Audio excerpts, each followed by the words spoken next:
প্রতিদিনের পুঁজিবাজারে সবাইকে স্বাগত জানাচ্ছি। আমি জাকির হোসাইন। দেশের প্রধান পুঁজিবাজার ঢাকা স্টক এক্সচেঞ্জে রোববার সপ্তাহের প্রথম কার্যদিবসে সূচকের উত্থানের মধ্য দিয়ে লেনদেন শেষ হয়েছে। বেশিরভাগ কোম্পানির শেয়ার দর বেড়েছে, তবে গত কার্যদিবসের তুলনায় কমেছে লেনদেন। রবিবার লেনদেন শেষে ডিএসইএক্স সূচক 22.87 পয়েন্ট বেড়েছে। বর্তমানে সূচকটি অবস্থান করছে 4,995 পয়েন্টে। এছাড়া ডিএসইর অপর সূচক ডিএসইএস 3.32 পয়েন্ট বেড়েছে, আর ডিএস30 সূচক বেড়েছে 7.47 পয়েন্ট। এদিন ডিএসইতে 338 কোটি 64 লাখ টাকার শেয়ার ও ইউনিট লেনদেন হয়েছে, যার পরিমাণ আগের দিন হয়েছিল 367 কোটি 15 লাখ টাকা। এ হিসেবে লেনদেন কমেছে 28 কোটি 51 লাখ টাকা বা 8%।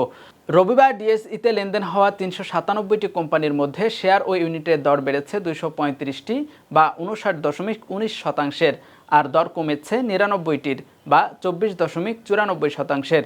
দর পরিবর্তন হয়নি 63টির বা 15.87%।